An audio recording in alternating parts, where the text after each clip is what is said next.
তো আগের ক্লাস যদি না দেখে থাকো তাহলে আমি তোমাদেরকে বলি যে আমি মূলত এখানে বৃত্তের মূল থিমটা, মূল কনসেপ্টটা তোমাদেরকে জাস্ট কয়েকটা লাইনের মধ্যে দেখানোর চেষ্টা করব, যাতে করে তোমাদের কষ্ট করে এগুলো মুখস্থ না করতে হয়। অনেকের ক্ষেত্রে এই উপপাদ্যগুলো কঠিন মনে হয় বলে। তো আমি চেষ্টা করলাম যে তোমাদের ব্যাখ্যা বিশ্লেষণটাও তোমাদের বইয়ে দেওয়া আছে, আমি জাস্ট এখানে মূল থিমটা তোমাদেরকে তুলে ধরবো। তো উপপাদ্য যে আগেটা আমরা করেছিলাম সেখানে ছিল যে বৃত্তস্থ কোণ কেন্দ্রস্থ কোণের দ্বিগুণ, এইটা প্রমাণ করার কথা ছিল। তো এখানে হচ্ছে তো আমরা বৃত্তস্থ কোণগুলো পরস্পর সমান এটা প্রমাণ করব। তো তোমাদের যেহেতু বলেছে এখানে বৃত্তস্থ কোণগুলো, অর্থাৎ দুইটা বৃত্তস্থ কোণ আঁকতে হবে এবং এটা প্রমাণ করার জন্য অবশ্যই একটা কেন্দ্রস্থ কোণ আঁকতে হবে। তো সবচেয়ে বেটার হয় তোমাদের চিত্রটা সরাসরি তোমাদের যদি মাথায় রাখো, তোমাদের এই জিনিসটা সবচেয়ে বেটার হবে।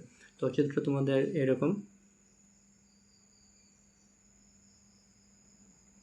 সরি আমি যেহেতু হাত দিয়ে আঁকছি, জাস্ট রাফট করবো, জাস্ট অন্য কিছু না, তোমাদের জাস্ট মেইন কনসেপ্টটা বুঝতেই ফেলবো। ওকে, সো এটা হচ্ছে তোমার কেন্দ্র বরাবর দুইটি যে স্পর্শ করলে এটাকে বলা হবে তোমার কেন্দ্রস্থ কোণ। আর অন্য বিন্দুতে যদি হয় তাহলে সেটা হবে তোমার বৃত্তস্থ কোণ।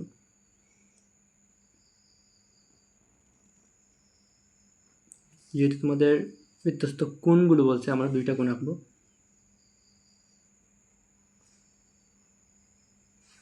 এইটা একটা কোণ, এইটা একটা কোণ এবং এটা একটা কোণ। সো আমরা এটাকে মার্কিং করব।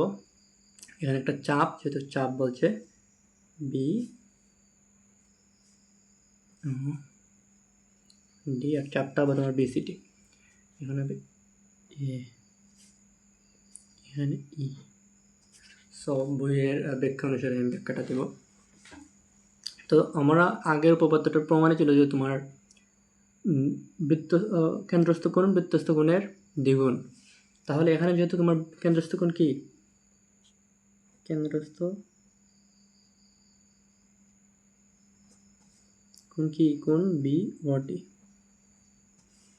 এটা কি কিসের দ্বিগুণ হবে? এটারও দ্বিগুণ হবে, এটারও দ্বিগুণ। এটা হচ্ছে তোমার বৃত্তস্থ কোণ, এটাও বৃত্তস্থ কোণ, তাহলে এটা হবে এটার দ্বিগুণ, 2 ইন্টু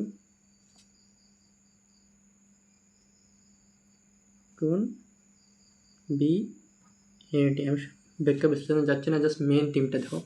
আবার এখানে বি ও ডি সমান, বি ও ডি সমান আবার লিখতে হবে 2 ইন্টু কোণ B E D, B E D. তো দেখো জিনিসটা ব্যাখ্যাটা কতটুকু ইজি।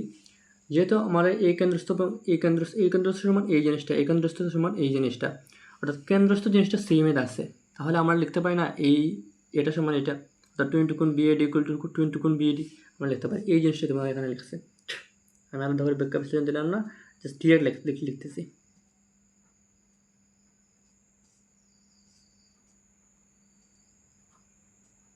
এখানে 2 যদি বাদ থাকে তাহলে বিএডি ইকুয়াল টু বিইডি। তো তোমার এখানে প্রমাণটাই চাইছে যে আমাদের বৃত্তস্থ কোণগুলো পরস্পর সমান। এখানে বৃত্তস্থ কি ছিল, কোণ B A D equal to কোণ বি ই ডি।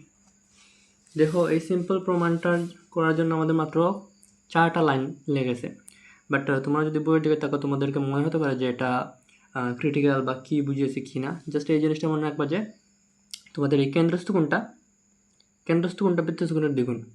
এই আগের যেটা করানো হয়েছিল ওইটার কনসেপ্টটা উপপাদ্য বিশের ওই লাইন থেকেই মূলত এই দুইটি লাইন এখানে প্রমাণ করেছে। তো পরবর্তী যে আরও কয়েকটা উপপাদ্য আছে, জাস্ট এই দুই একটা জিনিসের উপরই মোটামুটি ফোকাস করে কমপ্লিট করা যায়, এভাবে কয়েকটা লাইনে কমপ্লিট করা যায়।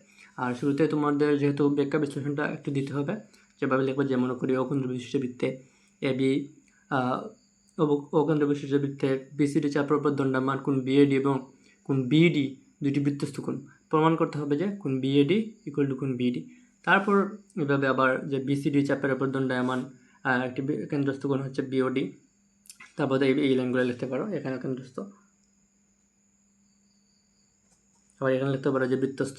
তো এই সামান্য জিনিসগুলো যদি এড করে দাও তাহলে অবশ্যই তোমরা ফুল মার্কে পাবে।